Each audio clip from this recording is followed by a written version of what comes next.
which is a Tuesday. So you're on for a ripple effect. This is primarily a ClearUnited event for ClearUnited members. We're grateful for you taking the time. We will first focus on things that have actually occurred in the last week as far as development or additional happenings, and then we will have general Q&A. So if you have questions, feel free to join at Clear One, which I'll show the URL here in a second. We're grateful for those that help from a support standpoint and just an operations standpoint. Wally is on, Terrence is on, Ella's on. Actually, Terrence may not be on. But if you have support questions, feel free to direct them to them. And then just appreciate your time. Appreciate you being here, especially those that are so dang consistent. Thank you for seeking to understand and then be understood. We've talked about it before, but usually asking the right question is half the battle. You know, once you understand where you're going, what you're doing, you can figure it out from there. This is a private membership association, and the content herein is protected under that. Some of the things we're talking about may be forward-looking comments that are really a lot of this stuff. I think, I don't know about you, but I can't say just the last 2 or 3 years has been crazy, because it's been that way before. We just haven't been able to see it like we see it now. I think technology can not only be the solution to a lot that's going on, but it also is something that helped us to see it. Sad part is technology can actually be what binds us as well if it's not used correctly. That's why decentralization is such a true and correct principle. So we'll talk about basically these two particular slides is what it's all about a phone, whether it's an existing Android phone, a Freedom phone, a Clear phone, and an Armor phone, and maybe a new type of phone. But it's basically an access device that connects to decentralized systems. That's really what this is all about. So thank you for taking the time to understand it. If you'd like to ask questions in real time, go to rippleeffect.clear.events. Feel free to join. You can sign up for free at app.clear.one if you'd like to use this tool and technology, which is a full replacement for Zoom. This is streaming on Facebook, YouTube, LinkedIn, as well as Twitter. There's a couple different accounts that it's streaming on those, but you'll be able to see them there. So we'll get kicked off primarily around some of the new advancements, which there's just there's so many that it's very overwhelming in many ways.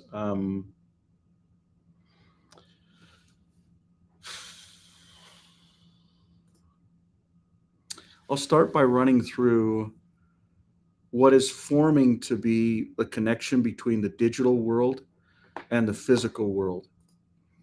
It's kind of just falling in our laps, but yeah, I don't even know if I can go through a lot of it. But for those that were not on the town hall meeting, I'll try and bring you up to speed on that. At the same time, try and point out some of these parts and pieces for you. One thing I'd like to note is this browser that we're looking at is actually Clear Web for the desktop that then synchronizes to Clear Web on the phone. There are multiple, as a matter of fact, let me see if I can even, I'll just pull this over here from now. So one of the things I want to at least review with you, you may have not met Eve, but she's actually a spokesperson for the digital world that we'll be talking about. She's actually fully digital. And not only will she be the spokesperson in English, but in multiple other languages. And so I think that's a neat kind of advancement that humanity has been able to. That goes back to my point earlier. One of the things that has literally divided humanity is languages. They've all separated the languages. But as they come back together through technology, literally you can have hearts that gain alignment, but you can also have control that gains alignment. So it's a wonderful time to kind of experience this. But Digital Life and Clear Life are apps that are actually, they're both, actually, I wonder, I know they're available in, I'm going to go to clearos.com app. I'm going to click on Marketplace, and you'll see that Clear Life is here, so it's right here. I'll just pull that up. But you can also search for Digital Life, pull that up as well. You can kind of see the difference between the two different applications. Clear Life actually has some additional features, or I should say that's already integrated with other apps, whereas Digital Life is not. So you actually have to pull down other apps to actually get it all to kind of come together. But what this does is it gives you your master primary encryption key to be able to have a decentralized phone and to start with decentralized identity. Some of the things that we've been able to move forward with, not just Digital Life, but also Clear Life this last week, is the ability to actually start having an individual say, I want to build a decentralized or a digital ID as an individual. Remember, there's three different types of reputations.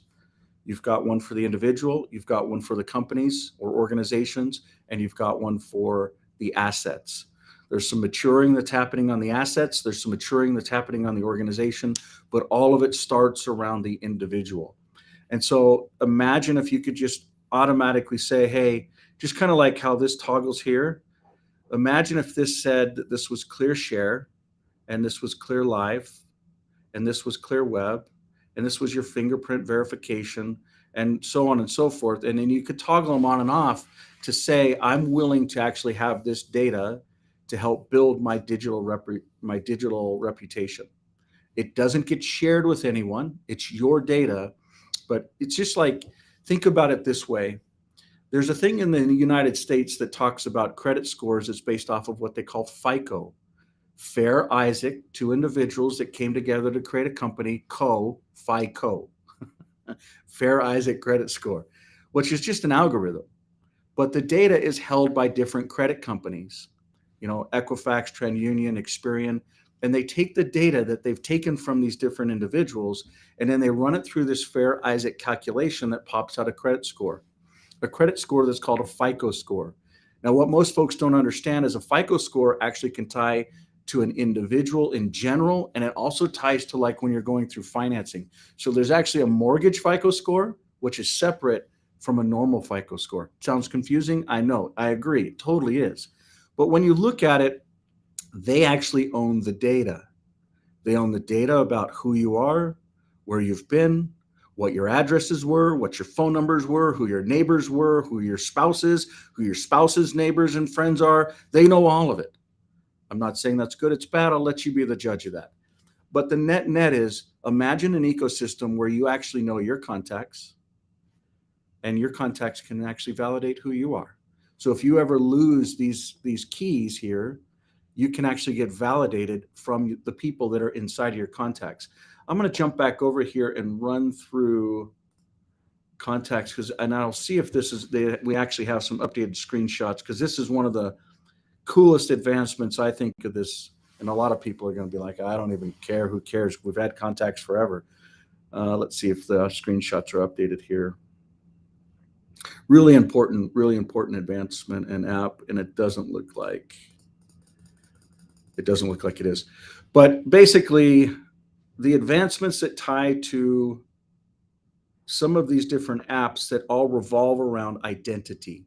So when we talk about Clear Life or Digital Life, and the ability for it to work on a Clear phone, a Freedom phone, an Armor phone, or any Android phone in general, that has all been accomplished. So the framework for this digital world to actually be rolled out has actually been started and realized. Now, what does that actually mean? And this is a big part of it. So imagine an ecosystem where you have a member of this digital world, or maybe a resident, or maybe a citizen, and maybe the digital world can actually tie to physical world citizenship. So for instance, I would say that there's probably 5 or 6 different citizens on this call today. Maybe one's from Uruguay, maybe one's from Australia, maybe one's from Honduras, maybe one's from Canada, maybe one's from the US. Those are 5 different countries, but we're all on the same planet. Yes, we may have had parents that moved around. For instance, this last week, my wife actually got out citizenship for my great grandfather. That actually was, he got a citizenship here in the U.S. and it went through where his father was born and where his mother was born, in Austria and then Poland, and just this crazy stuff when you start looking at who we are and where we come from. Why do we make certain? I don't. For those of you that are just joining, long ago I talked about three things that we actually have in life, right? And they're us. They're who we are. Our genes, and that comes from our progenitors, right? Our choices and our environment. We're all blessed to be on this earth. I don't care if you're living in a hot environment. I don't know about you, but we got like this much snow at my place. It's like 12 inches, 10 to 12 inches of snow, tons of it. But, some people are like, oh, I just couldn't stand that. But we find it to be cozy and warm. But if that same temperature was in New Zealand, because the quality, like they don't have double pane and all, it's a very different environment because of the environment. I guess my point is perception is reality. And we can all have different realities based upon the environments that we're in, but how we perceive it from who we are, from a gene standpoint and from a choice standpoint, can actually shift life. So for instance, we can choose to be in a different environment. But in the digital world, what is our choice? We choose to have meetings with certain individuals. We can choose to, the number one use of the internet, I believe, is something that is actually going to hurt humanity more than anything else. I shouldn't say anything else because that's a pretty broad term, but it's has serious consequences to it. And that's pornography. The number one use of the internet is pornography. The number two is actually, believe it or not, genealogy. So it ties to the same thing that we're talking about. Who are our progenitors? Who are we? Where do we come from? And it's not that it's right or wrong, but by understanding, welcome, Terrence, by understanding where we come from and who we are, we can also change the future and become better, make choices that are better, especially from past generations. But I would argue that we actually have to see it to be able to do it. But the question is, when you're actually born in a certain type of environment, for instance, let's say go back to those 5 people, right? Let's say someone that's born in Honduras versus Australia. Is there a difference there? I would say that there really, really is. Quality of life. Simple things like clean running water. Some people would say that the economic impact is a difference. I see a lot of people that are super happy that have next to nothing. As a matter of fact, some of the people inside the physical, and that's what's funny is how this is all coming about, because I personally never saw it the way that it's actually materializing. The citizens in these physical worlds that are willing to connect to these digital worlds, some of those humble, happy, kind people, but definite third world type environment. But who's to say what third world is? We all live in the same world. Just because they're actually willing to say, we agree with living the law of consecration, where everyone can benefit from it, where everyone has a choice, where everyone has freedoms, where they're not slaves in a system, where they're not a slave to a tax or to attention to a certain poster. So the point that I'm driving at is, imagine a physical world that connects to a digital world. We've heard this before, right? For those that are not aware, I'm going to jump back over here. The digital world is a direct alternative or competitor to the World Economic Forum. I will say that again. The digital world is a direct alternative to the World Economic Forum. The World Economic Forum is a perfect example of secret combinations. These are just 4 different examples of secret combinations. One in big tech, one in big media, one in big health that actually ties into government. You've been seeing us talk about this for a very long time. You feel it, you know it, and there's much, much more, right? But if we just stay focused just on these, what have we seen happen in the last week? We saw a gentleman named Mr. Musk that purchased Twitter for 44 billion of his own dollars, supposedly, and take it and actually start being honest about how government, not just not just the people that are actively running it, but puppet masters behind the scenes that also use front running organizations. And this is not me saying this. This is data that I've seen. You can validate it yourself. But for the Federal Bureau of Investigations to actually go to organizations like Twitter and others, if you all you have to do is go read that book, Tools and Weapons. Told you this like a dozen times. This little literally this book here spells it out. And this thing is like old, right? This book talks about what happened in New Zealand. It talks about copyright. It talks about open source versus closed source. It talks about the laws. It talks about literally the basis of how we actually got to where we're at. It talks about how the FBI and many other organizations can reach out to Apple, Google, Facebook, Microsoft, and they can say, this person with this email address, with this name, with this phone number, we want all this data on it. And you know what? We don't care if they're a citizen of that country or this country. We don't really care. We want this data. This is what happened in 2012 when Edward Snowden gave up his freedom. A contractor for the government that saw exactly what I'm talking about, that literally said, I'm going to blow the whistle on this. In my own opinion, Mr. Snowden and Mr. Assange, both of these people are absolute heroes. They've given away their freedom. They've given away, in many areas, comforts and also convenience. I would also say that other things have opened up for them. Who knows the experiences that they're having? I know that I was in Russia 3 or 4 years ago. I reached out to Edward Snowden. He didn't respond to me. But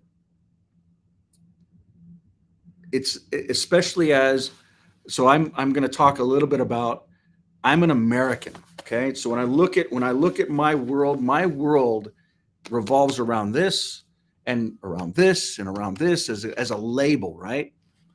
And as an American, I've been fed data over the years that says Russia, cold.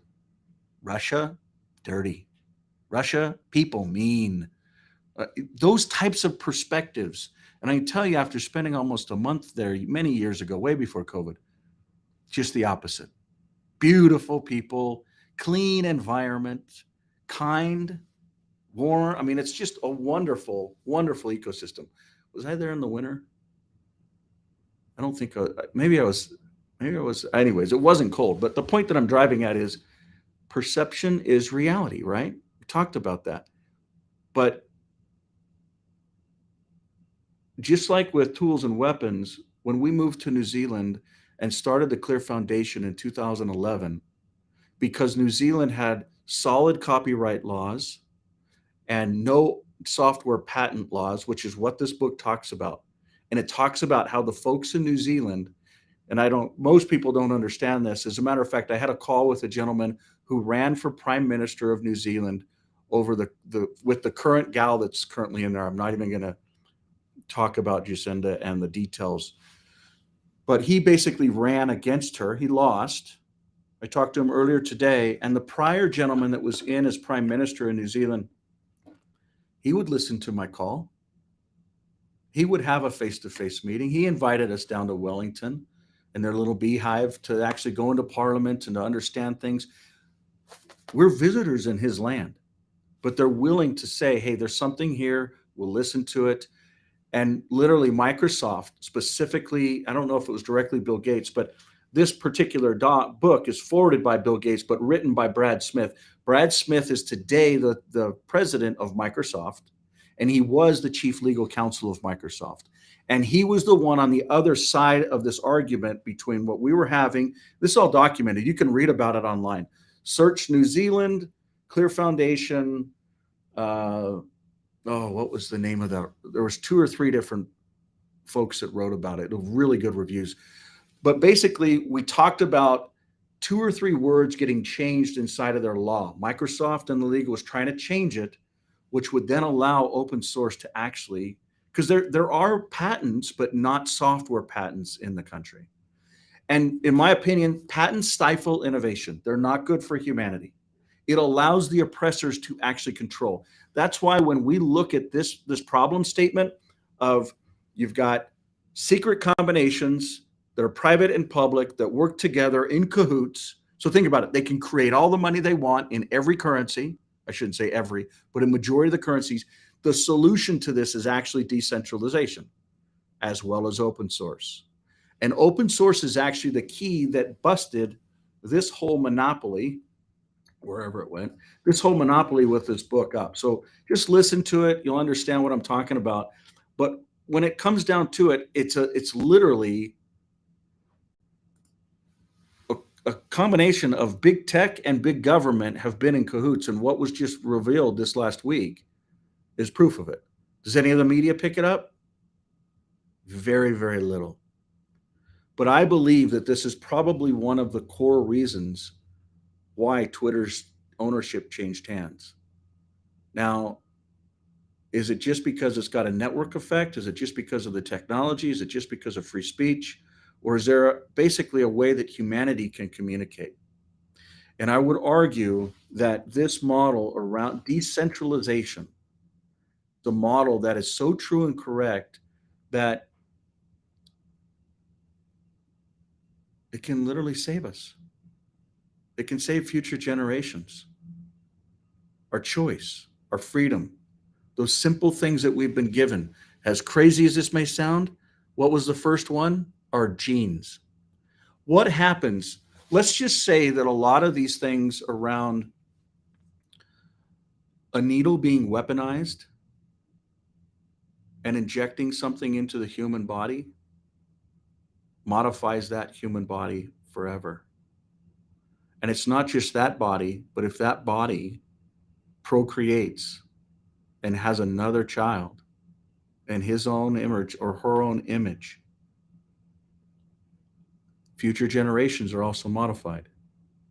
It is an attack on humanity.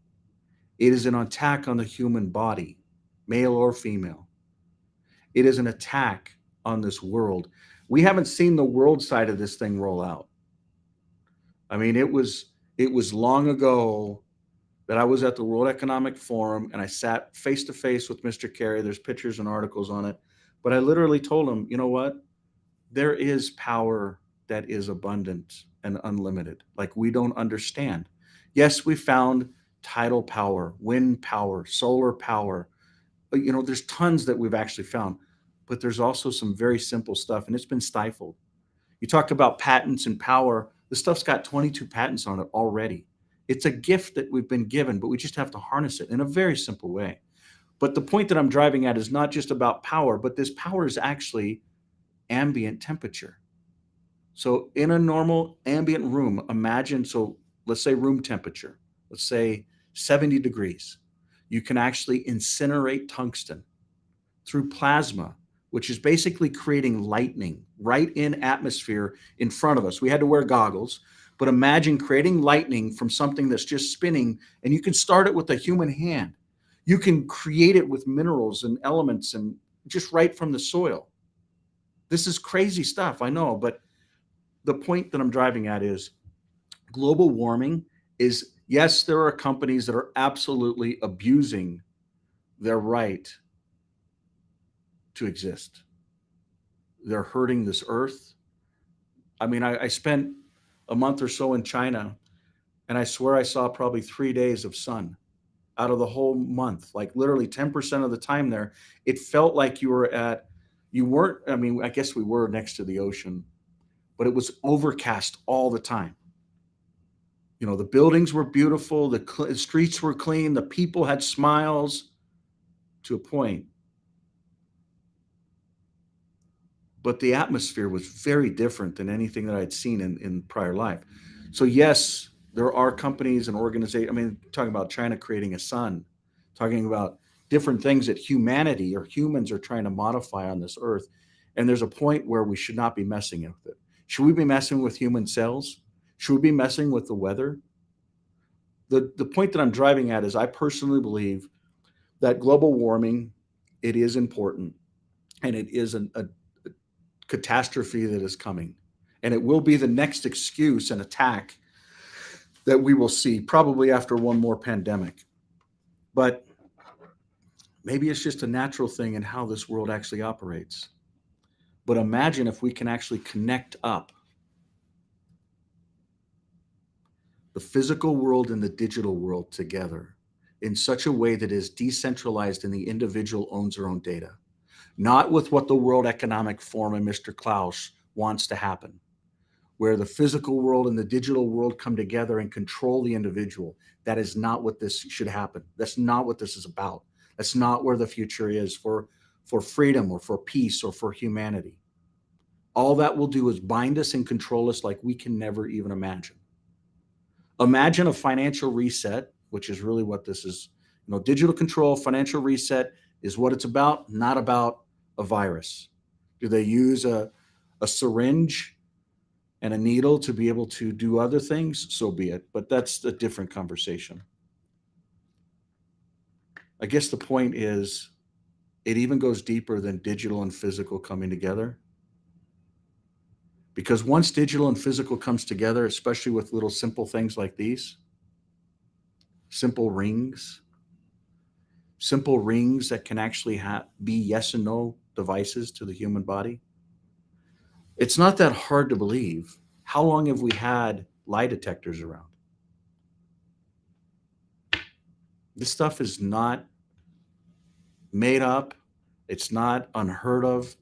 It's very real. But if the individual doesn't own their own data, their own identity, their own privacy, if it's just the opposite, if a government owns the identity, like today, if a government owns the privacy, like has been eroded every single year, Patriot Act's a perfect example of it. And if the individual or if the government owns the data, that is when artificial intelligence, machine learning should be. Alarming is too small of a word. Concerning is still too small of a word. It will change humanity. And it is not like we're talking 30 years in the future. It's not like we're talking 3 years in the future. This is like today. So the ability to actually have an ecosystem where the individual can choose to be a part of a new decentralized ecosystem, it's imperative. So some of the advancements basically tie around this topic. Let me see if I can find another image that I should show you.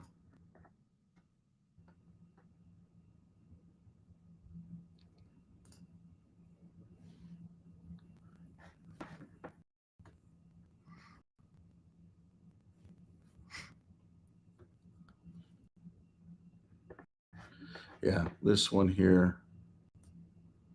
So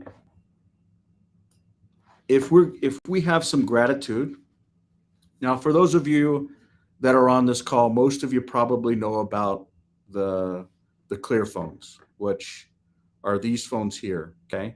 220, 420, 620. You probably don't know about the Freedom phone or the ARM phone. But the point is imagine a future where maybe if you haven't noticed, the strategies to actually enable decentralization to be in future phones. That is what's important. It's not who owns the brand, who owns the customer. That's not what it's about. As a matter of fact, it's just the opposite. Because a lot of these different folks that fight for the customer, they do this thing called vendor lock-in, which is what Apple and Google and Microsoft do all day long. Don't you think it should be easy for you to say, hey, I've been on Apple, I've been taking photos, I use iPhoto or now what they call Photo, and I want to take my 2 terabytes or 4 terabytes or however much photos and videos you've taken, and I want to just pull it onto a different platform. whether it's my own platform, whether it's another vendor's platform. They intentionally make it difficult to be able to migrate from one vendor to another vendor. So they own that customer. So they lock that customer in. That's not what freedom is. And I'm not just talking about technology from doing it, but what I'm driving at is it doesn't matter the brand. So imagine if it's a Clear phone to a Freedom phone to an Apple phone or to an Android phone or to an Armor phone or to XYZ. The key is getting those phones with the basic ability out of the box to be able to be decentralized. That is the key. It's not a matter of fast forward 5 years from now and there's a new incumbent in town that's this Clear ecosystem that is literally replacing Apple or Google. That's not what this is about. The goal is at the end of the day for the individual to own their own data, their own identity, their own validation, their own reputation, their own assets, because then they will be free. I mean, when we look at what's happened historically, especially when we talk about this FTX thing, I mean, you've got people who don't understand identity, key management, and then you've got just flat illegal, fraud, disingenuous lies by design, which is, in the end, we're no one else's judge. But as much money as they've paid to politicians in different ways,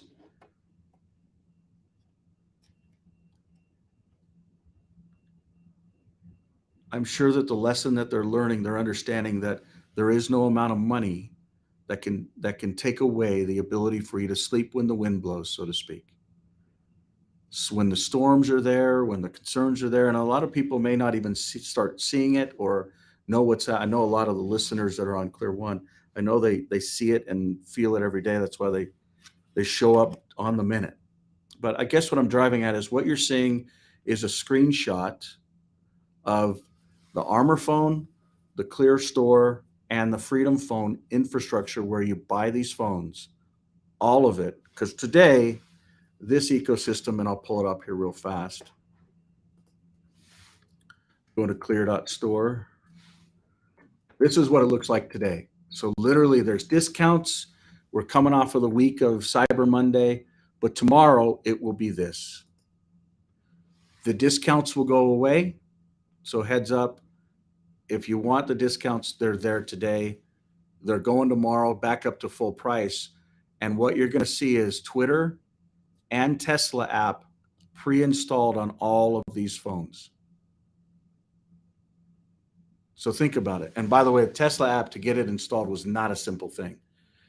I think by design, they've done some interesting things, but Tesla and Twitter will be pre-installed on all of these phones. And the Google phones or the non-Google phones, it will become as a base image for it. There's lots of, a chunk of what you can kind of see here is just, thank you for an element of freedom of speech. Some people say Mr. Musk is a part of the wrong side. I personally don't know them. I don't know him. I've never talked to him. Once the Digital World site is launched and live, I will go find him. I will go meet with him. And we will see where the future lies. But today, we have a choice of Google and Apple for humanity. Most folks don't understand that there's an alternative decentralized choice. Most folks don't understand. Like we had somebody this morning that said, I heard about you guys 2 years ago. Actually, I heard 2 days in a row, the same comment. We heard about you, 18 months ago, or we heard about you 2 years ago. And are you mature? Is the product work? Is it time to actually start using it? And my message was, the hardware is solid. It's only going to get better, but that's not really where the value is at. The applications work in a marketplace that is independent of Google and Apple. The decentralized apps. So when I look at this ecosystem here, all of these different applications, think about it. We had to create them from nothing. These are mainstream apps that everybody uses, from contacts to communications, to payments, to notes, to other apps that manage the apps, to identity, to web browsing, to support, and to communications, whether it's through a video conferencing, like kind of like what we see, what what folks will be asking questions on. By the way, I'm going to open it up because I think I'm coming out of time. So we got 22 minutes left. Um, I've gone through a bunch of different things. The point that I'm trying to make is there's some things that are shifting in the future around really how we think about who we are as fellow citizens of this planet, of this wonderful. I mean, I don't know about you, but sometimes. And I would like to also say just a shout out to what's his. Let's see if I can find his Facebook stuff. Um, while while I look this up, if anyone has a question, feel free to raise your hand or just unmute and go ahead and ask the question, and we'll go from there.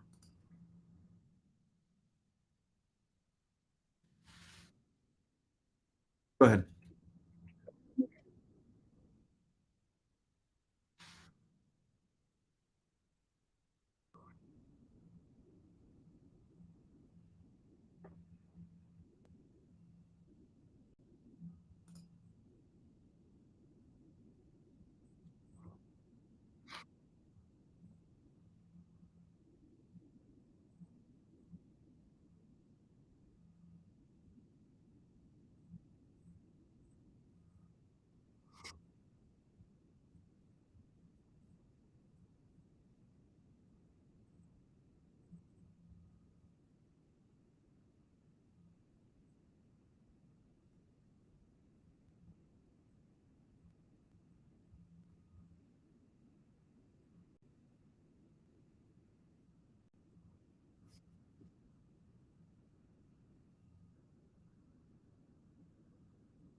I'm going to I'm going to simply answer the question, and then I'm going to show you, which some of you have already seen it. The simple reality is if every single person can actually create an entity like a trust. Here, I'll pull this up real fast.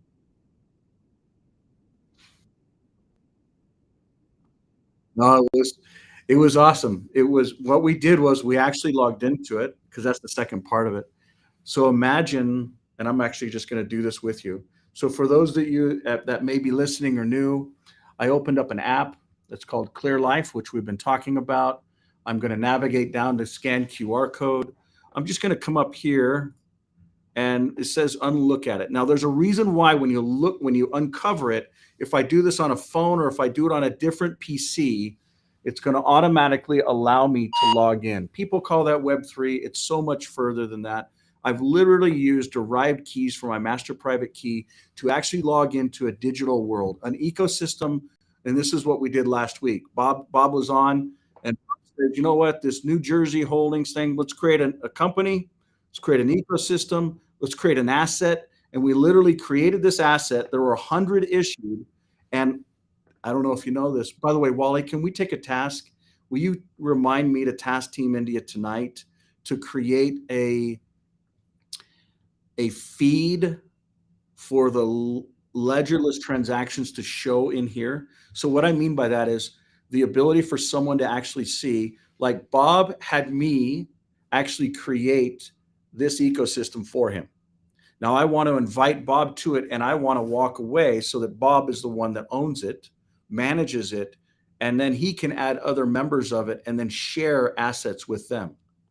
But the assets that get shared, once people actually start seeing a transaction history and summary, people call it, or ecosystems call it, ledgerless.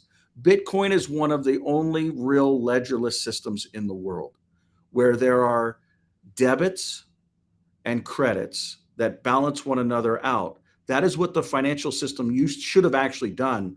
The financial systems are just the opposite.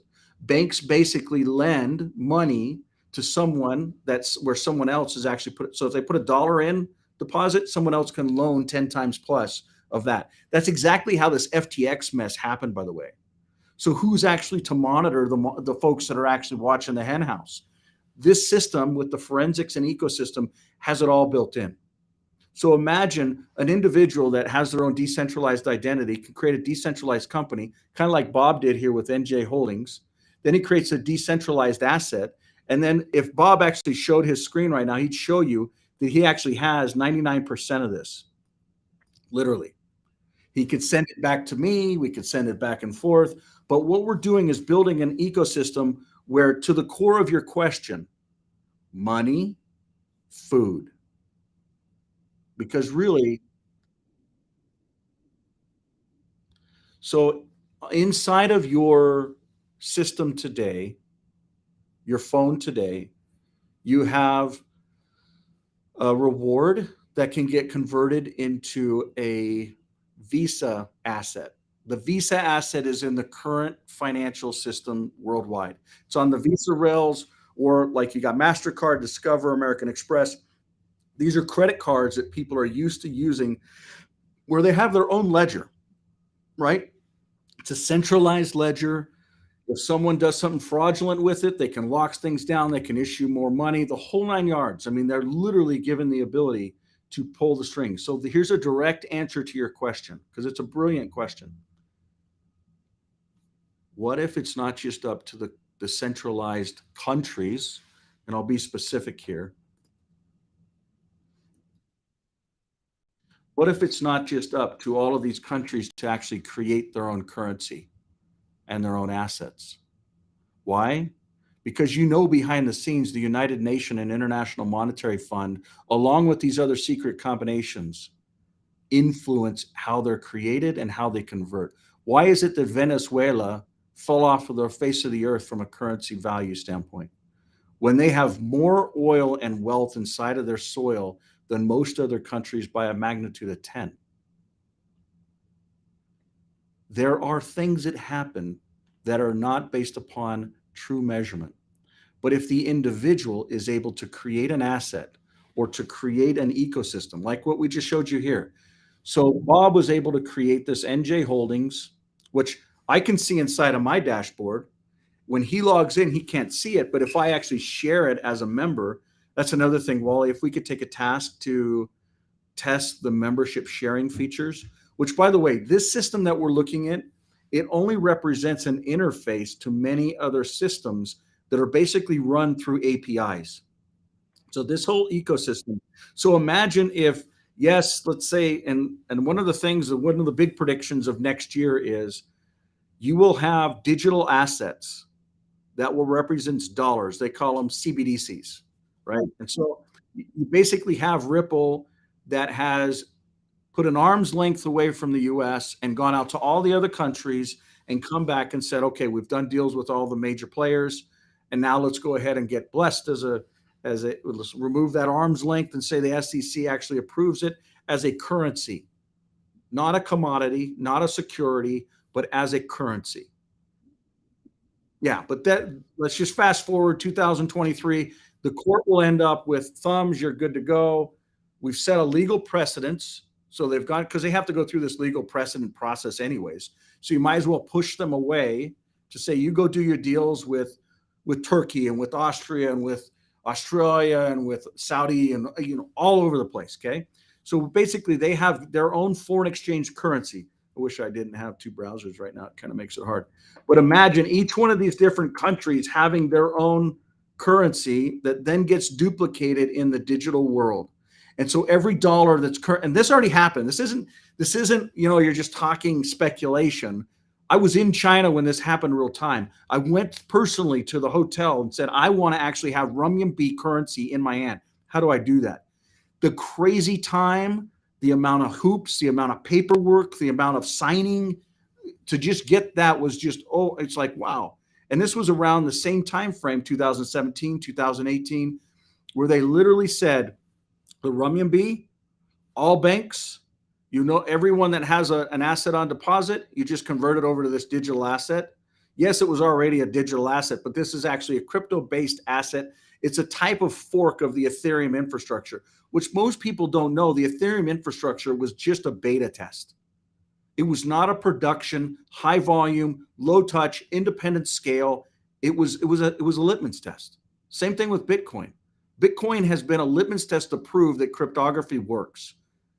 To say I want to go to the store and buy a hamburger or a hot dog or a carrot and wait 10 minutes is not real. And then centralize on top of that. So you centralize decentralization, that's not real. And Ethereum is not much different. Okay, you go from 10 minutes at a next to no cost. Here, I'll pull up a slide here real fast. So you go from 10 minutes right here to next to no cost with Ethereum. Yeah, it's faster, but you actually have gas or a network that costs. That's not much. And then you go to Visa, which is like, okay, I'll go from 26 million to 336 million, and they think it's real time. That's a joke because it's not fully settled. But when we're talking about technology like Ripple that can settle in basically real time, it's built for financial transactions that can also have smart capabilities behind it. If this, then this. If this doesn't happen, claw this back. I mean, these things, the use cases are there, the technology is there, the deployment is in the process. The adoption is what's really a question here. Will the individual be in control of their own identity and their own assets, or will we be in control of a centralized identity system that just tracks us and gives us their assets? And if we're not good people, you can already see this happening. Go.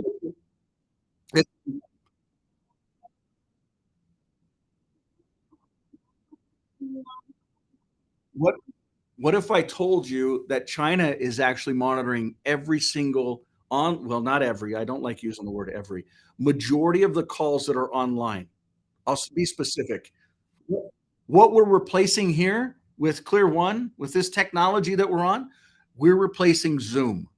That data is being used in voice type dictation, recording capabilities, and literally storing that data. And it's not that they're listening to every single personal meeting, but they have metadata that they can actually say, if this type of thing is said, do this. I will be very specific. TikTok. TikTok has algorithms that literally drive adoption and awareness as long as the agenda is tied to specifically not talking trash about centralized China. Okay. So if all I have to say is go look at my personal history on any of the social platforms, on any of the work environments, how many people have spent 26 years building technology because one, they spiritually knew they were supposed to, which is a whole nother beautiful conversation. 13 years building centralized systems, ranking number one in the world, only to find out that, you know what? This is not building the right tech because centralizing everything only creates a single point of failure. So you've got to build an architecture. And it's like one of our brilliant engineers basically said, it's like 1,000 times more complicated to build a decentralized system than a centralized system. So after the 13 years of building centralized systems, now we're building decentralized systems, right? And then here's the crazy part. We got to give it all the way to the world. It all makes sense. People have said, well, what about this? And how does this work? And what about these problems here? All of the problems, it all makes sense. Super, super simple. Decentralization with open source tech absolutely is the future. Does it solve everything? No. Do we still need to be kind to people? Yes. Do we still got to figure out who we are as people and learn lessons here on earth? Yes. But should we be controlled and forced down a certain path? I'm sorry, but that is not the right way. That is the path of the evil one. That's not the right way.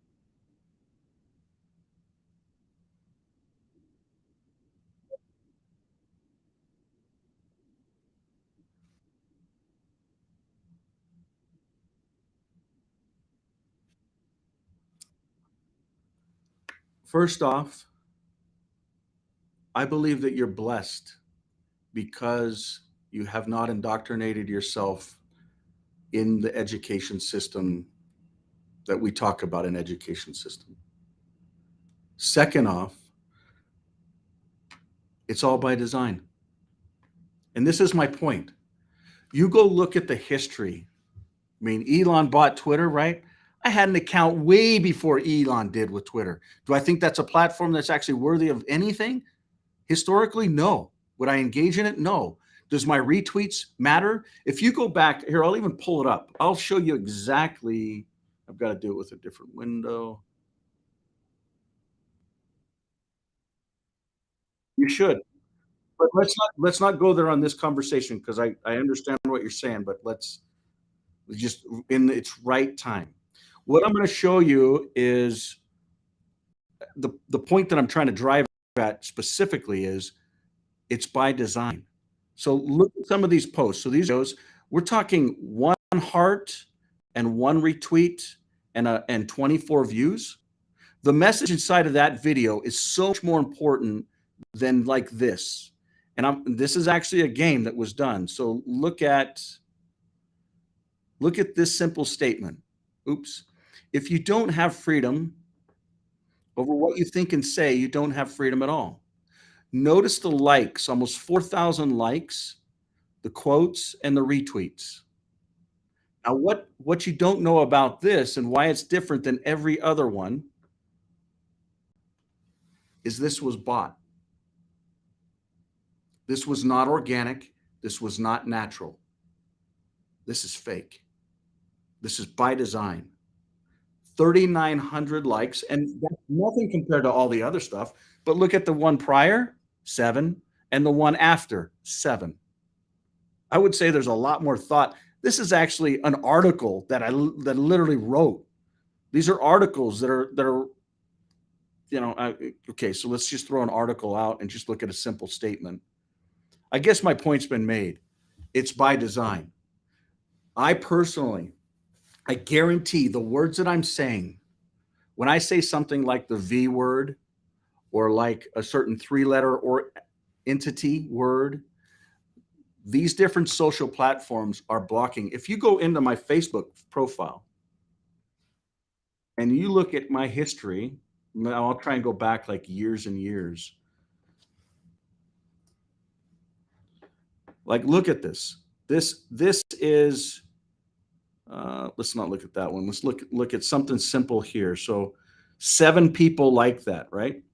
But if you go back like years and years and years, the average like that I had on a post just 12 months ago was 70 to 80.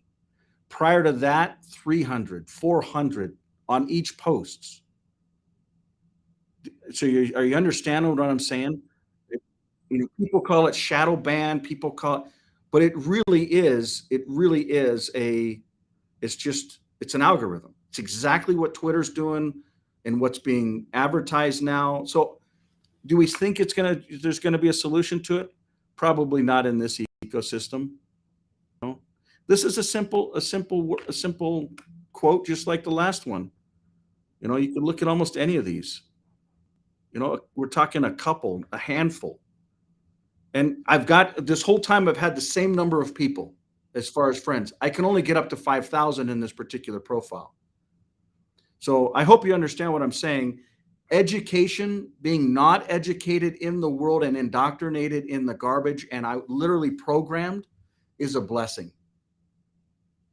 Does it make you less capable or intelligent because you don't have some piece of paper to throw on your wall? I would argue that it actually forces you to be more competitive, to actually care more, to pay attention more, to add more value, and ultimately we're learning more. So I'll stop blabbing there. The net is, your question is a very valid one, and there's a reason why, especially educated folks, usually the ego gets propped up, the pride gets propped up, the greed gets increased. And those are all 3 things that hopefully all of us are trying to separate ourselves from. Are we perfect at it? No, but can we always do better? Yeah. So I'll stop there. I hope that I've answered that question there for you. Next set of questions or thoughts or comments. Mhm.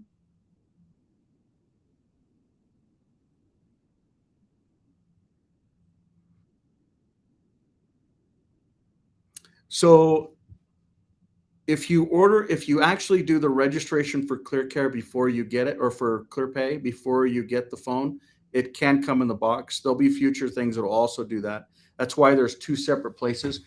What she's talking about is inside of a box, you basically get the phone, you get a cellular card or an ID card that ties to something like this. So own your own data, then your 12 words, that goes there. And then the card that she's referencing is a ClearPay card that can actually go here. So she's seen them here, but the real process, most of the workflow is you order the phone, you get the phone. When you get ClearPay, it asks you to actually register for it. It asks for three pieces of data: your name, your address, and your phone number. You don't need,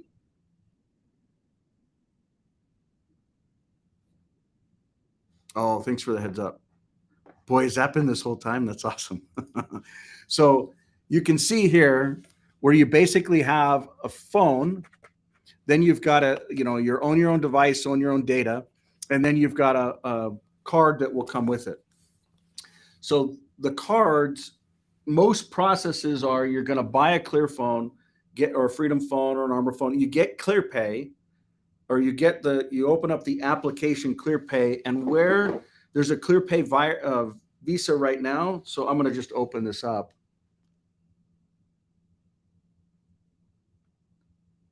Where ClearPay Visa is, just using this decentralized. So you notice how it says ClearPay Visa there, and then it has a balance or it doesn't. If it doesn't have a balance, it'll actually say order your ClearPay card here.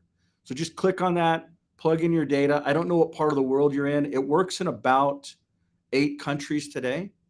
So, and we're actually working on the next version of ClearPay where it's actually everyone can create their own digital asset. So I don't know if you're really tracked with me here, but let's say I come back in, I want to create an asset. Let's say Bob, he's already created a home, but let's say he wants to actually create an account, right? Over here, he would actually click on reward and he can tie it to a certain currency and it'll actually create an account where you drop the normal currency into that and then you can issue it with digital. So basically the same thing that we're talking about, and this goes right back to the prior question. If everyone can create their own assets and their own identity, we don't need permission from the governments to exist. Think about it. If we're using the same exact technology as they're using, this is how it's going to pan out, okay? Ripple is going to be the standard country to country payment systems for the world. This digital world and the technology behind how this works is exactly the same code, if not better. And I'll go through and explain that in future calls, primarily on the digital world calls. But I hope for the last question, I answered your question for you. And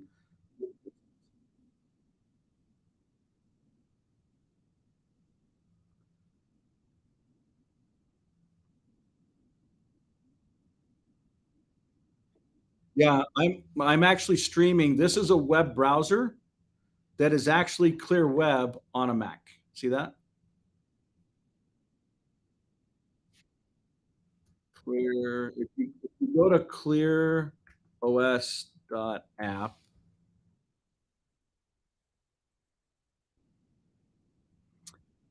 there's going to be, Wally, can we take a third task today to have the Clear Web app?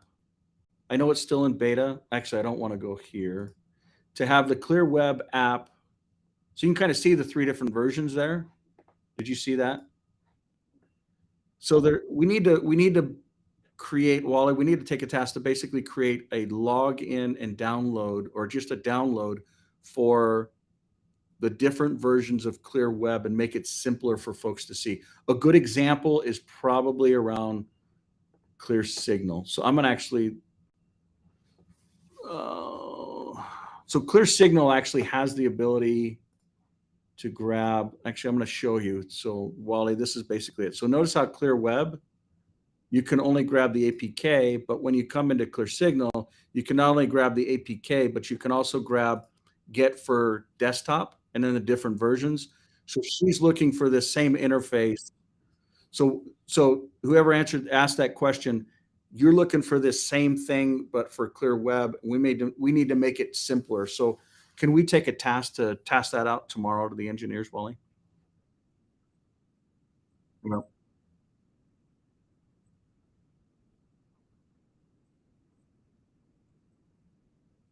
yeah, yeah. All you do, you can use it on any device that has a browser. So it's you go to app.clear.one.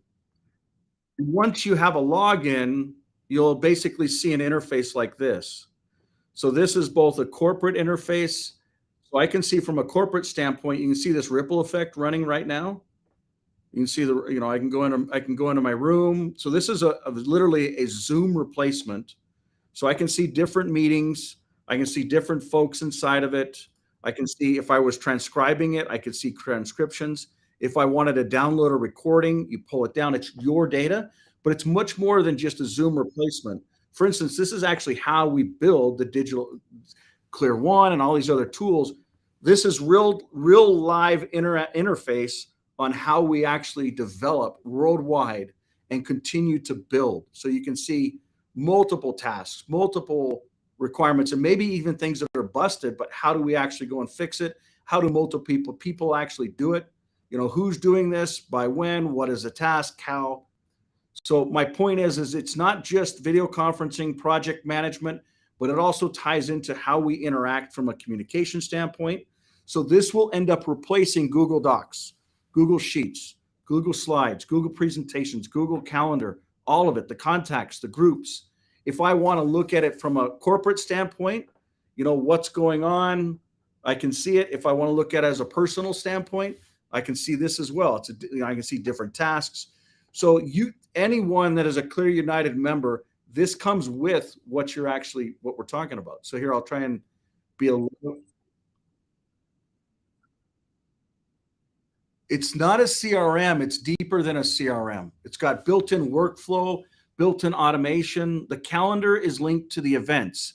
The events are linked to the individual. I mean, it is, and if you look at these different memberships that we're talking about, if you come down here, you'll see how Clear One is built into it. So Sheets, Drive, Mail, Contacts, Slides, Meet, all of it basically gets integrated in, and it's all for the free version. So people don't even have to spend money to go and get that. The difference is the amount of storage that they get. So once they finally come up and say, hey, this does everything that Google, Drive, Meet, Calendar, all of it, and Zoom, and tons of other apps basically do. And by the way, if you want to understand it, clear.software, and it goes through all the features and functions. And I would just like to say, Jerry Ulich, we love you. We think of you and your family. Rest in peace. Because this is a man that dedicated his life to building this technology and then within 60 days passed away after he literally perfected it. So, and there's so much more. I mean, the teams behind it, the features, the functions, some of the stuff that you're talking about is this Meet. By the way, there is an app that you can get for the phone, or you can have it run on any browser. So for those of you that are on the actual web interface, you didn't have to install anything. You just gave it permissions to see your video and mic if you wanted to. And then the next thing you know, you're basically running it. So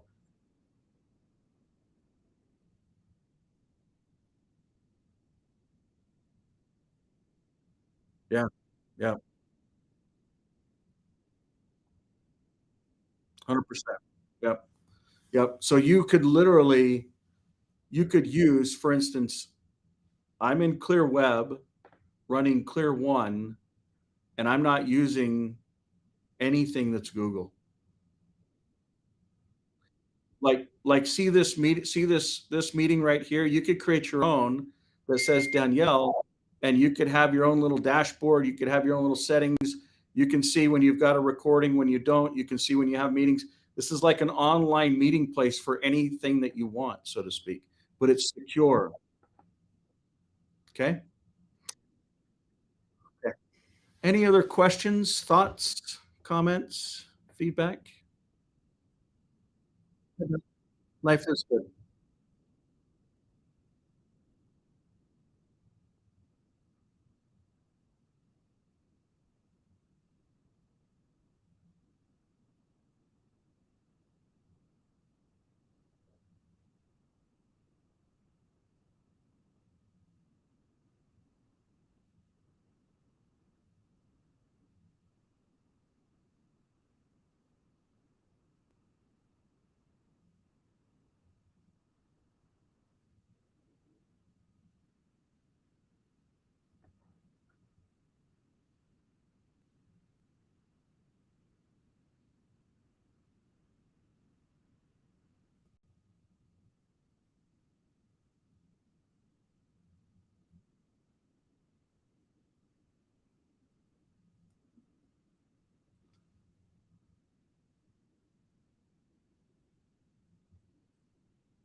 It isn't. It's a simple, true, and correct principle, and the more you learn about it, the more it's like, "Yes, that innately feels right." I use this analogy about looking up through a telescope and looking down through a microscope. Decentralization still works. You take size out of it. You take time out of it. So literally take size and time out of the equation, and I think it even makes more sense. That's an example.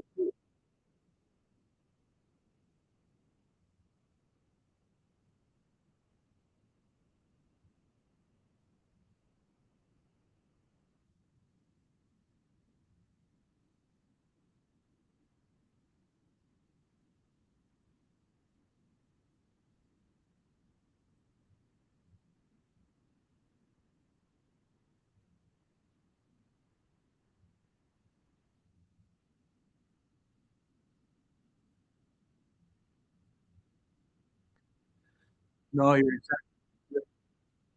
Yeah, it's always a wonderful call, but there's with decentralization, there also comes responsibility. I actually think it's on Becca's side. I think where it goes. There we go. So you can come back if you want to, but the power of what we were building, and I actually remember I was actually getting ready for work today. I don't know if I was driving down or what, but I thought about this. And while I'm sorry, this is a fourth task. We can't give up on ClearGM. We have to see ClearGM gateway management all the way through because what Becca was talking about, it actually rebuilds the whole web from scratch. Instead of everyone connecting to everything, every port, URL, IP address, inbound, outbound, all connecting, when you write up a new server, there's like 400,000 new sites that go live every day. And as these sites go live, everyone can ping them, talk to them, and they're not just a site that you can browse and see things through. There you can pick up negative things.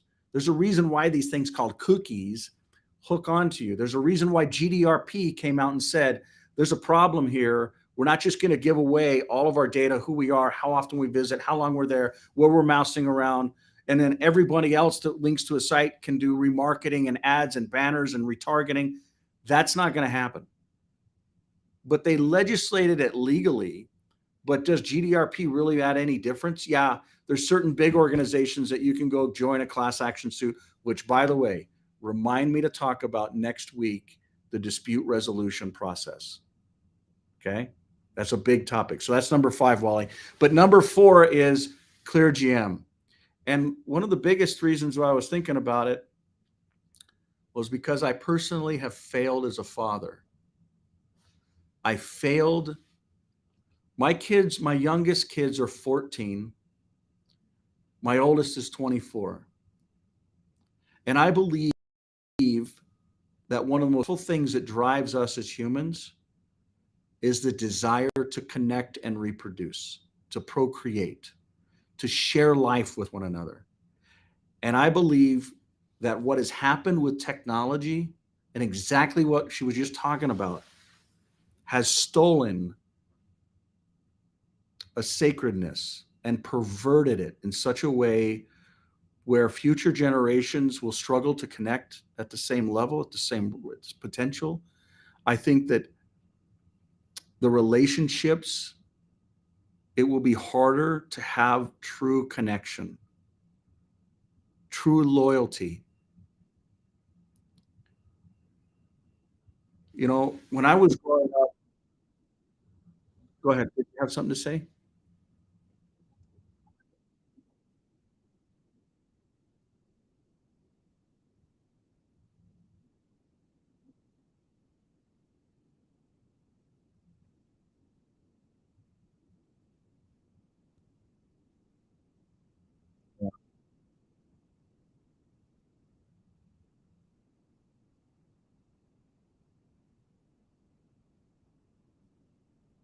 You know what?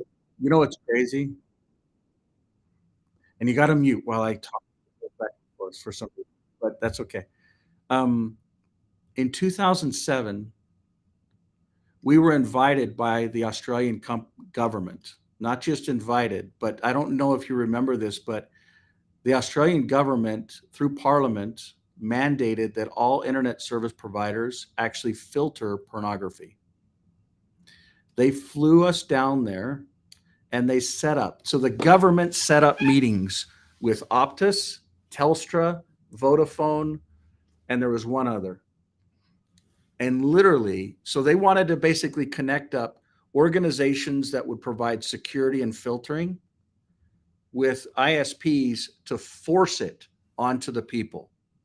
And you know what? The people said, you know what? Wrong, against the law, freedom of speech wins. Why? Because they wanted porn. And I'm not saying whether it's wrong or whether it's right to want it, but for it to be a public utility that shifts humanity, you know, I don't know about you, but a lot of the things that we're talking about, and I don't want to just say that this is anti-government because it's not anti-government, but it's anti-control because the individual should be the one that's in control. The individual is who that the government should actually serve and work for. Not this mess of these secret combinations. I'm going to come back up to this slide. These secret combinations, it's not just these four. You can dig into pharma and finance and tons of other insurance, and it just keeps going. I'm not saying that all these people are bad. They're making a living. They're making profit. They're doing certain things, you know, stock market. But the point that I'm trying to drive at is it was actually wrong for a country to mandate even something as important as blocking pornography. The individual should be able to say, I'm a mother, I'm a grandfather, or maybe I'm a foster mother. When they care about the mothers and the fathers care about their posterity more than a government will ever care about them. Period. Governments today may try and tell you just the opposite. They may try and say, we're going to educate your kids better. We're going to feed your kids better. I'll tell you what, the food table is a joke. The periodic table of elements is a joke. I sat down, and I don't want to say something negative. No, Elle, I think, is on the same page with this. I sat down on Friday at my youngest child's school because my youngest child did something that was wrong. He wasn't kind. He was in a bathroom and he was drying his hands off with two paper towels that were moist from his hands. And as he walked out, he sensed something that wasn't right. In the stall, and this is going to be weird, in the stall was a girl, he thought was a girl that dressed like that, identified as a boy. Really what's happening is it's a boy that dresses like a girl that identifies as a boy. How weird is that? Took us 2 or 3 hours to figure that out, talking with the principals and parents and all this other stuff. Yes, that's the identity reality. This is my own very son. I can even show you here.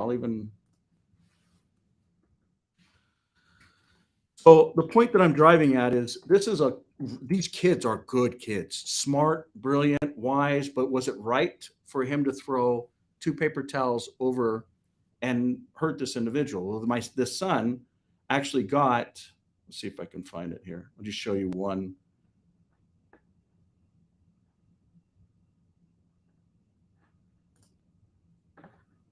I'm going to show you a blurry one by design here. So imagine a bathroom. I actually want to get rid of this. Imagine a bathroom where a simple thing of a paper towel gets thrown over and hits someone in the head or on the side of the face. Did it hurt them physically? No. Emotionally, yes. Was it wrong? 110%. We are here to love one another and to care for one another. This individual that doesn't understand their identity should actually be embraced. They're crying out for help. They're crying out to want to be accepted. You know, fast forward here 30, 40 years later, I know of an individual that is done crying out. It's life for this individual. Identity is shifted. Realities are different. But they still should be loved and respected. Now, my question to the individuals that are the principal and vice principal and other vice principal that we all had in this meeting, trying to figure out why my kid was in suspension. So that basically means in-school suspension, writing a little letter saying, I'm sorry. And you know what else he said? You have demons. Jesus can help. So I get called after this letter that my kid writes. I'm not involved in any of this stuff until this letter gets written where my kid says, Jesus can help you. And the school says, we can't give this letter to the student. We're going to ask your son to rewrite this letter. I said, I'll be there. I come down, trying to understand, listen to them, listen to the kid, trying to understand the situation. Was it wrong? Yes. You don't throw paper towel on someone. Does it hurt them? No. Physically, no. But I would say the emotional damage is serious. The viability and probability of this youngster that doesn't understand gender, that is a byproduct of the confusion, the attack against the individual, the attack against the food. You talk about hormones and certain types of biotics and antibiotics and certain growth. We're messing with food like we don't understand. Maybe it's by design, maybe it's not. You can be the judge of that. But all I know is this situation was never a situation when I was going to school. And you know what I said to this kid and to these, they wanted to keep him suspended for the next couple of days. And I think, hey, accountability for something that's wrong is good. And as a parent, we're not going to let them off of that accountability. But what we did do was I said, you know what, let me spend some time with them on Monday morning. Don't have him come in and do his suspension. Let me spend time with him so that he can come up with a plan of how he wants to actually make this right, of how he wants to schedule his life, and how he wants to actually engage and be in this school. I told him this is the first school that we had our kids in that's a public type ecosystem. Prior to that, we were in charter schools or we were in New Zealand schools, which is a whole nother animal. New Zealand schools actually respect the kids, so the kids respect the leadership. And the parents go along with all of it. I just think it's a very different ecosystem than what this is here. But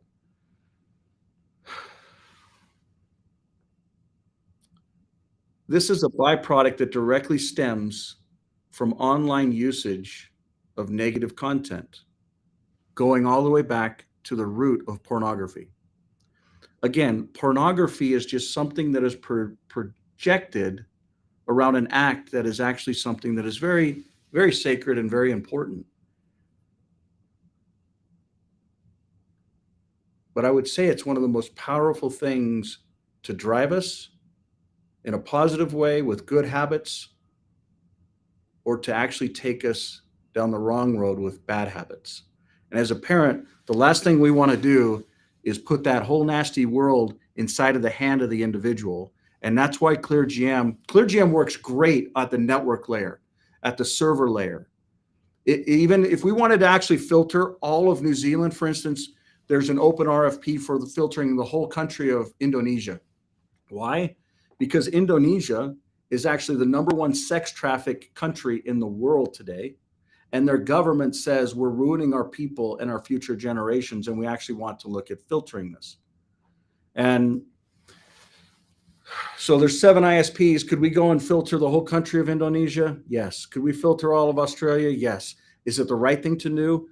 You put it in the hands of the individual. And if the individual is not able to make their own decisions, you put it in the hands of the parent. And that's why when we look at Clear Life, it's actually built with the family in mind. The parent can actually manage. This is that same child. Imagine managing a device, apps, sites, filters. Imagine the parent being able to manage it without even identifying who they are or who the other individual is. I think because it took us almost 2 years just to adapt the ClearGM technologies from the server network gateway layer to the phone layer, and it's still not even done. I think what we did was we bit off too much, but I don't know. It's just hard because we're like 90% of the way there. And then when this latest versions of the X phones and the Freedom phones all shipped, we got defocused. And I can tell you 20 reasons why that happened, but ultimately, as a father, I really feel like I failed my kids. I failed future generations because specifically ClearGM is not functioning. Are they doing something wrong with it? Not that I can tell, not today. But as you know, it's only a matter of time until innocence is taken. And yeah, is that society today? It is. But it's what we created. It's what we make. It goes back to who we are, our genes, the choices that we make, and the environment that we're in. And ClearGM can actually help manage a digital environment, a digital world. You know, Becca's nailing it. These copper lines that come in to create bandwidth where people can just create images and trust me, it is not just a matter of an image or a GIF or a movie or a video. It is so much deeper than that. You know, is this something that even I'm immune to? No. But is this something where we can be individuals and honest and try and make the right decisions for a better future for us as individuals and for humanity? It is. Did I feel like a failure even driving in today? I did, because primarily this ClearGM is not being realized by the masses.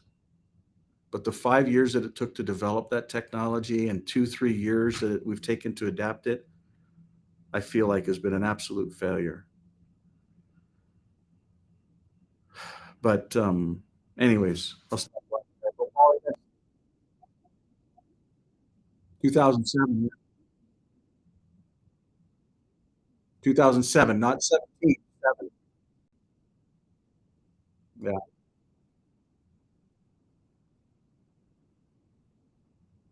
yeah. Well, ClearGM actually didn't exist. ClearGM did not exist back in those days. And, you know, I don't. If you go and look at searches around 2007, you can find that Parliament actually threw that in, but then the next Parliament threw it out. And primarily the ISPs, they didn't want us there.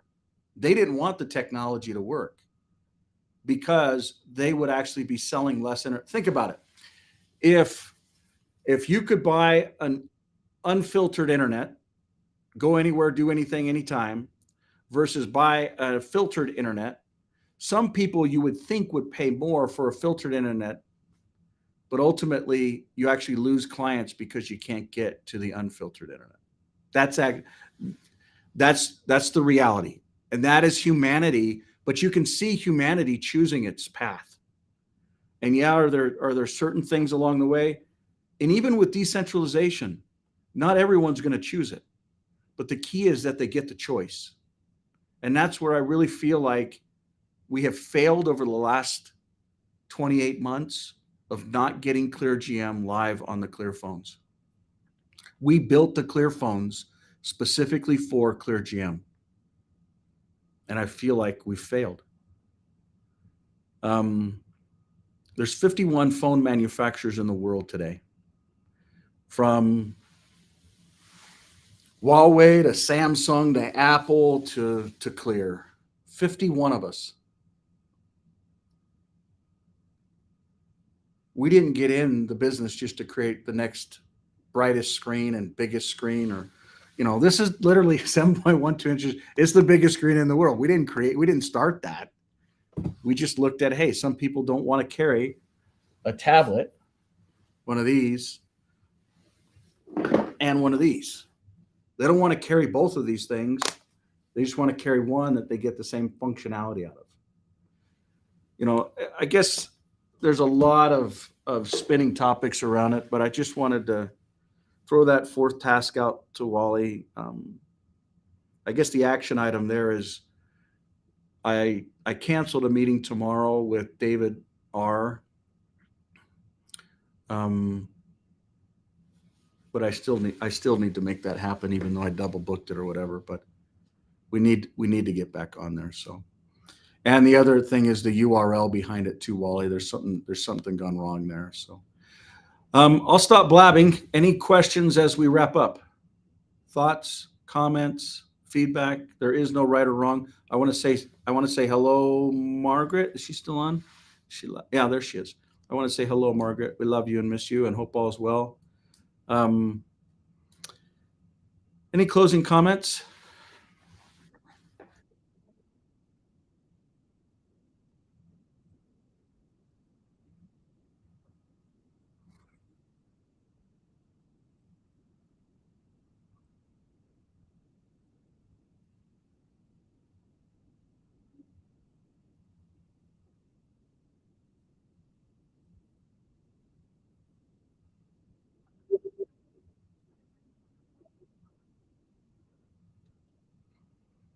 Yeah,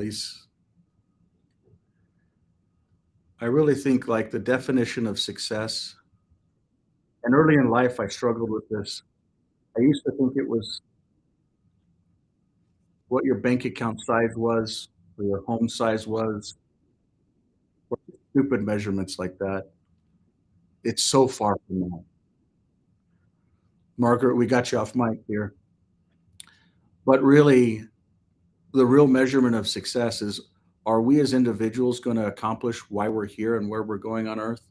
And are we going to actually leave this better for future generations by our example? And I made a stupid decision in life, probably the dumbest decision I've ever made. Totally thought it through, years worth of analysis paralysis.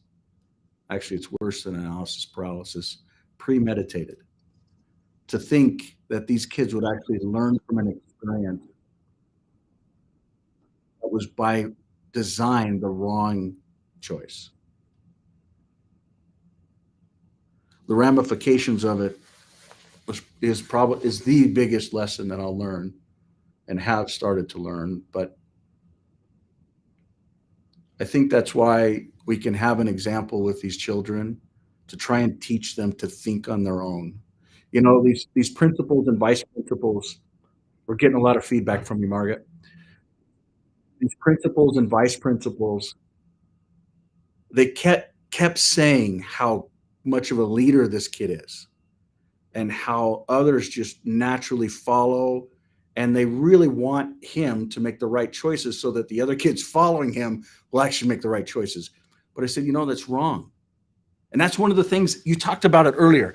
I may not be the smartest thing in the sharpest tool in the shed, or the smartest or educated. I disagree with you. I totally disagree with you.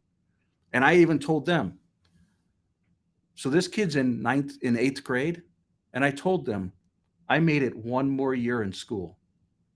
I only made it 9 years into school. I left, not even all the way through 9 years. But it is one of those blessings to not be programmed like the system, to not think like how they want you to think. It took me out, and my son, this child, he says, "Dad, you didn't get forced to be raised in the Matrix. I'm in the Matrix." Like, what is the Matrix? Believe it or not, I haven't even watched the dingy movie. And these kids, they're all into this stuff. Like, he even tells his principals, "You're just in the Matrix." I'm like, well, what is the Matrix? How do you want to get out of it? And so literally, he basically pulls up a calendar, and he pulls up and he says, "Dad, I got 7 hours of school. These are the two different school days, and this is what I want my schedule to be. I work out every day, but I actually want to work out twice a day. I want to work out in the morning and not be in school wasting my time. We got 2 more semesters come." This is 8th grade. I got 2 more, and he's got a twin brother, and it's like they both end up doing the same thing. But I actually want, and he asked me, and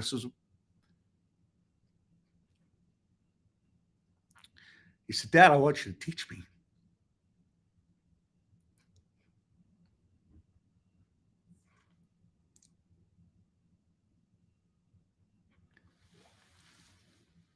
Anyhow,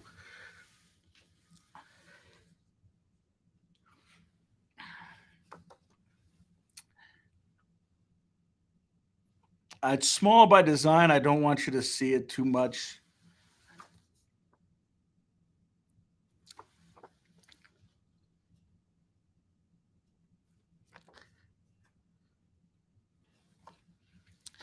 The two little twins there, the little ones,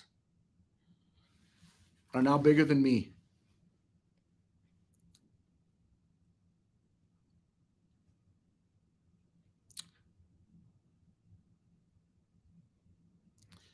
And for them to say, "I want you to teach me,"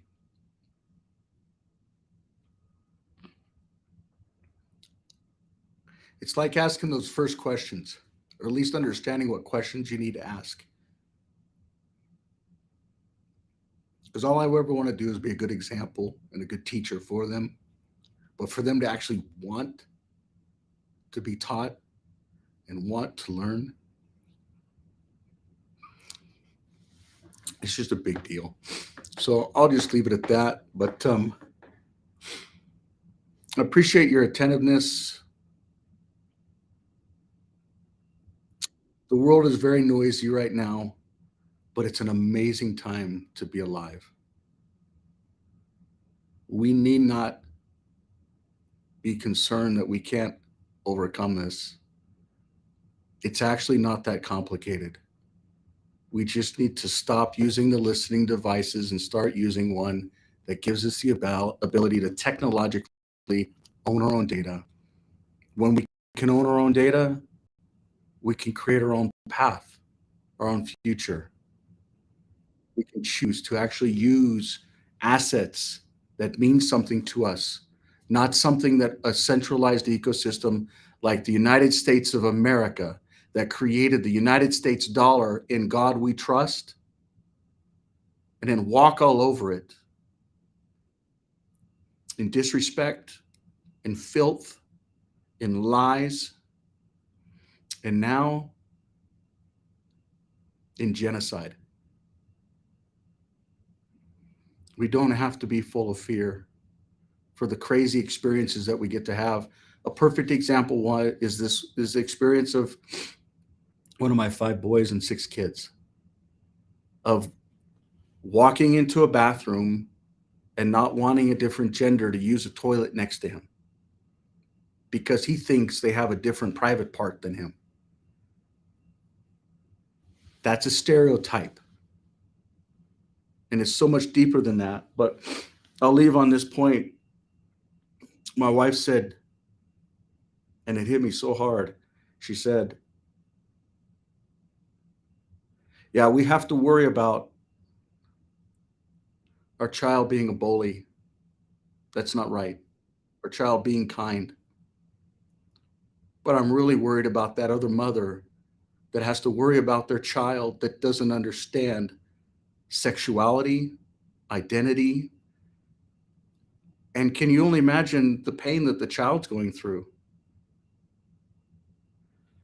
And one thing that was interesting was this son that experienced this said, after writing this letter, you have demons.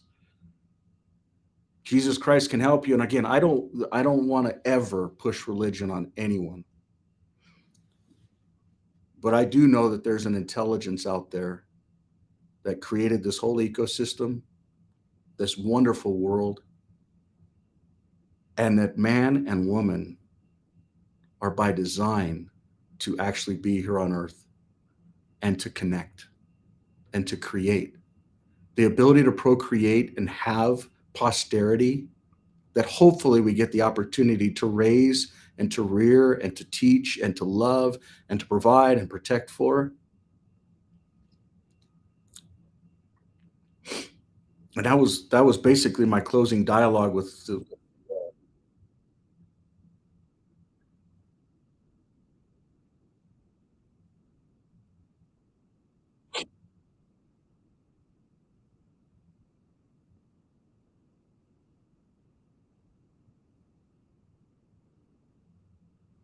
it's all of us.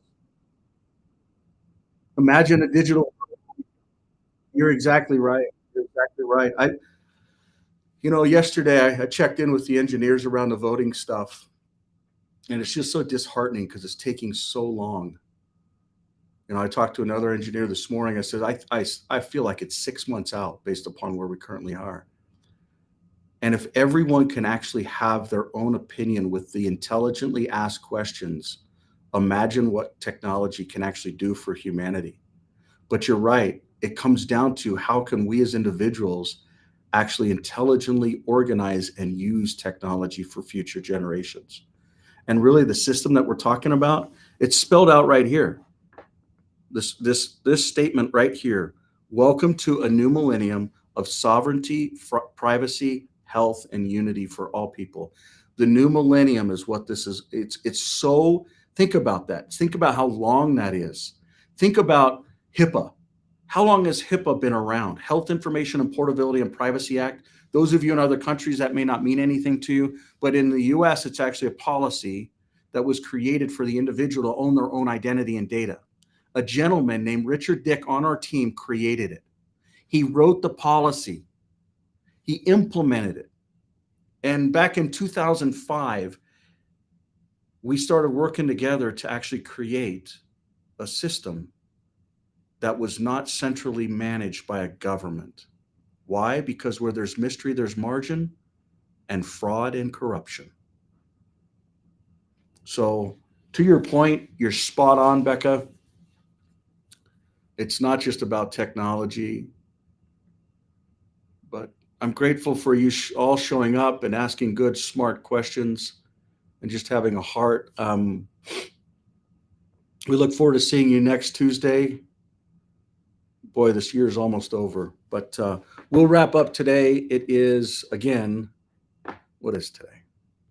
Today's December 6th, 2022. Last week when I did the introduction for the digital world, I missed the a whole year. It was 2021. Next thing I know, we're going to be in 2023. Anyways, I'll stop blabbing. We'll talk to you soon. See you next week. Bye-bye.